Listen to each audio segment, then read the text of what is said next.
새벽에 오신 여러분들을 주님의 이름으로 축복합니다. 이 남유다의 멸망에 있어서 가장 공이라고 해야 되나요? 이 결정적 역할을 했던 이 왕이 오늘 본문에 기록이 됩니다. 이 므낫세 왕입니다. 근데 또 아이러니한 것은 이 12세 때 왕위에 올라서 이 통치 기간이 55년이나 됩니다. 굉장히 장구한 치세 이력이죠. 우리가 생각했을 때도 겉으로 보기에는 이 므낫세의 어떤 통치 기간이 길어서 므낫세 왕 스스로도 뭐 어떤 자긍심이라든지 뭐 성공에 대한 이런 것에 심취해 있을 수 있는데요. 겉으로 보여지는 것에 대해서 뭐 우리 자신도 마찬가지지만 그런 현혹됨이 없어야 할 것 같습니다.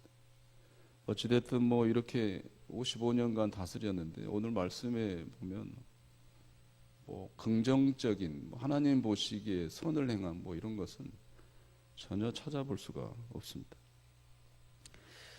이 역대기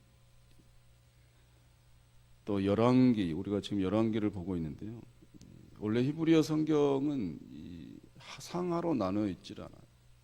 열왕기서 같은 얘기 사건을 좀 다른 관점으로 기록하고 있는 게 역대기거든요. 그러니까 역대기, 상하 뭐 우리는 그렇게 책이 나눠져 있지만 원래 히브리 성경은 상하로 나눠져 있지 않죠. 그냥 역대기, 열왕기 뭐 이렇게 나눠져 있습니다.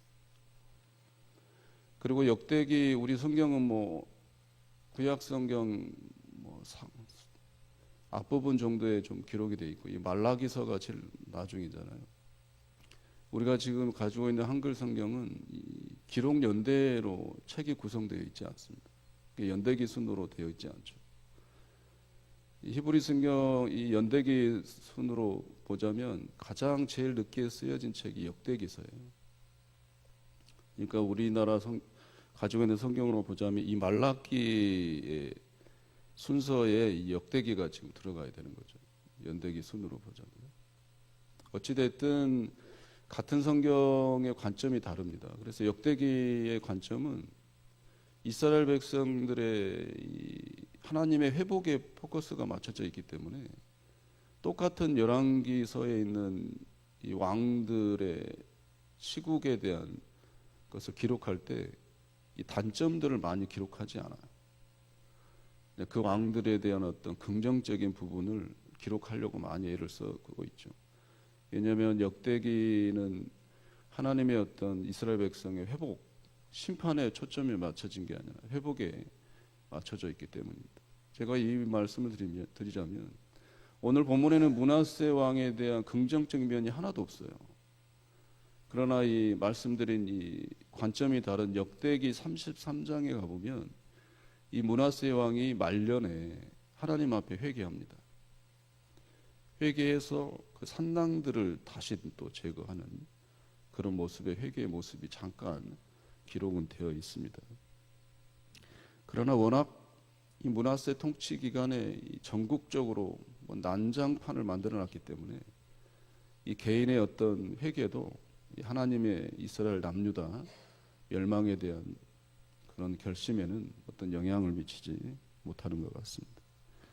어느 정도였는지는 뭐 2절, 7절이 뭐 가히 뭐 우리를 경악해 하는 그런 모습이 구구절절 적혀 있습니다. 아세라 목상 만든 것은 뭐 예사고요. 신접한 자들, 무당들, 잡신 섬기는 사람들 전부 다 데려다 놓습니다. 심지어 6절 보면 신임하다라는 단어가 신임하다라는 것은 관리로 임명했다는 거예요. 관리로 임명했다는 것은 모든 국가의 결정, 중요한 사안에 대해서 무당이나 이 박술, 마술사들 불러다가 점쳤다는 거죠. 하나님의 백성의 이 남유다, 이 므낫세 왕의 이 치국 55년간의 이 정세, 온 남유다 백성들의 보여지는 것이 그런 작태들이었다는 거예요. 대소사 할 것 없이 모든 결정을 할 때 이 무당들을 불러다가 구술하고 점을 치는 그런 55년간이었다고. 9절에 보시면 또 특이한 유다 백성들이 이제 주체적으로 글이 쓰여진 거예요. 그 전에 왕들은 뭐 왕에 대한 포커스로 맞춰지고 백성들이 수동적인데 오늘 이 므낫세 왕 치세 때는 이 백성들이 주체적입니다. 백성들도 이제 뭐 같이 장단을 맞추듯 타락하게 되는 거예요. 16절 보시면 무죄한 자의 피를 흘렸다. 뭐 상상이 가죠. 의롭고 억울한 사람들을 도리어 억울함으로 죽게 하고, 또 므낫세 왕은 이 선지자까지 톱으로 켜서 죽입니다. 얼마나 잔인한 사악한 왕인지 알 수가 있죠. 사람을 죽을 때까지 톱으로 켜는 거예요.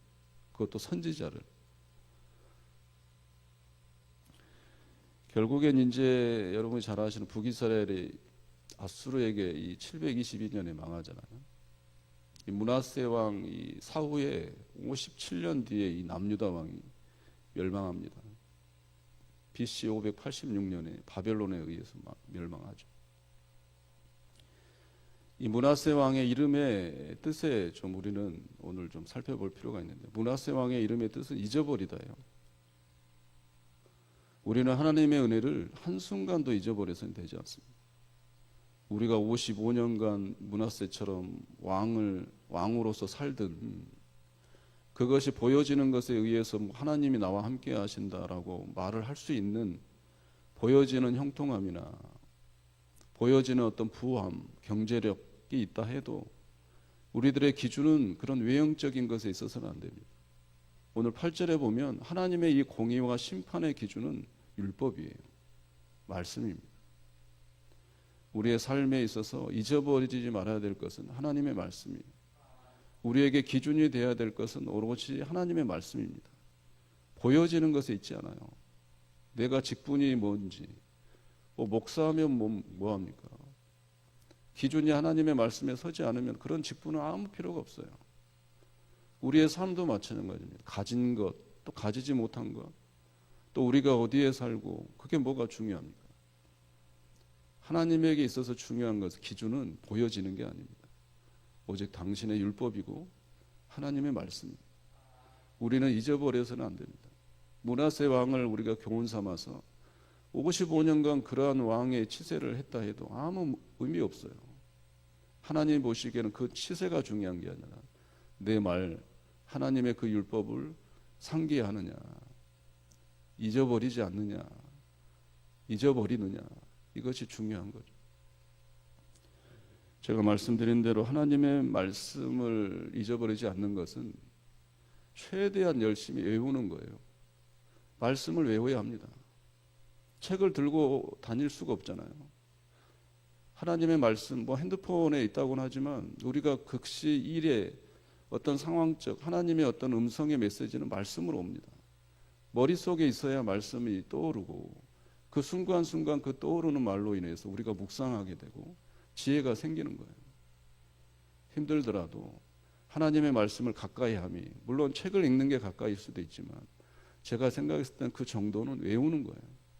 말씀을 외우시고 묵상 기도할 때 그 말씀을 되새기시고, 여러분들이 일하실 때도 그 말씀을 다시 곱씹으시고, 그러므로 인해서 하나님과 늘 대화하시는 우리 교회 성도님들 되시기를 주의 이름으로 축원합니다.